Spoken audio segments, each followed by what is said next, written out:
မြန်မာယဉ်ကျေးမှုနဲ့ယုံကြည်မှုသမိုင်းမှာဝိက္စာစောကြီးနဲ့တပတိတို့ဟာတကယ်ပဲရှိနေတာလားသူတို့မှာဘလို့အံ့ဖွယ်စွမ်းအင်ရှိတယ်လဲဒီနေ့မှာတော့ဒီလျှို့ဝှက်စမ်းပြတဲ့လောကီအရှင်မြတ်တွေအကြောင်းကိုအသေးစိတ်တင်ဆက်ပြီးတော့မှာဖြစ်ပါတယ်ကျွန်တော်တို့ရဲ့ K Creator Studio ကိုလည်း Subscribe လုပ်ထားဖို့မမေ့ပါနဲ့အောင်ခင်ဗျဒါဆိုဇလန်းလေးကိုစလိုက်ကြရအောင်ခင်ဗျပထမဆုံးအနေနဲ့ဝိစာအကြောင်းကိုပြောပြချင်ပါတယ်ဝိစာဆိုတာအသိပညာလို့အဓိပ္ပာယ်ရပါတယ်သူတို့ဟာဗုဒ္ဓဘာသာတရားတော်တွေနဲ့လောကီပညာရက်တွေကိုပေါင်းစပ်ပြီးကျင့်ကြံအားထုတ်သူတွေပါဝိစာမှာလည်းဓာဝိစာစီးဝိစာအင်းဝိစာပြာဓာဝိစာဆိုပြီးကန္တာအသီးသီးရှိကြပါတယ်သူတို့ရဲ့ထူးခြားချက်ကတော့တည်ခြင်းတရားကိုလောကီနည်းနဲ့ကြော်လွှားပြီးသာသနာပြုဖို့အတွက်တက်တန်းရှိရှိနေထိုင်ကြတာဖြစ်ပါတယ်သူတို့ဟာကောင်းကင်မှာပြန်တန်းနိုင်တယ်မြည်လူးနိုင်တယ်လို့ယုံကြည်ကြသလိုလိုအပ်တဲ့အချိန်မှာလူသားတွေရဲ့ပုံစံမျိုးစုံနဲ့ကိုယ်ရောင်ဖြောက်ပေါ်လာတတ်ကြပါတယ်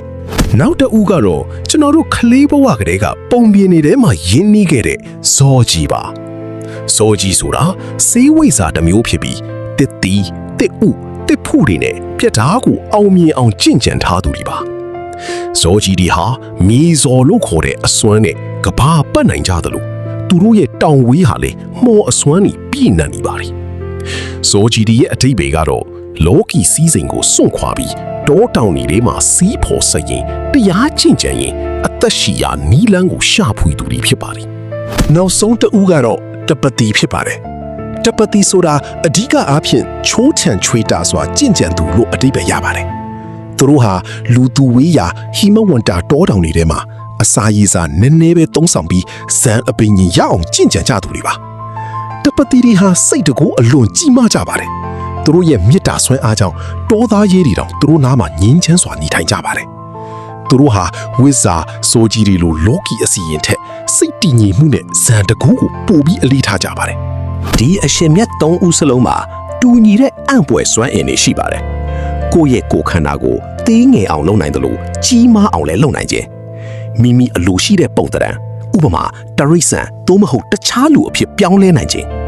ကောင်းကင်ယံမှာလေထဲလမ်းလျှောက်တယ်လို့ပြန်တန်းသွားလာနိုင်ခြင်း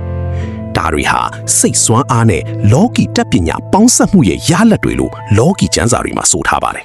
ဒီနေ့ခေတ်မှာတော့ဒါတွေကိုဒဏ္ဍာရီလို့ပဲသတ်မှတ်ကြသူတွေရှိသလိုအမှန်တကယ်ယုံကြည်ပြီးလိုက်လံကျင့်ကြံနေသူတွေလည်းရှိပါတယ်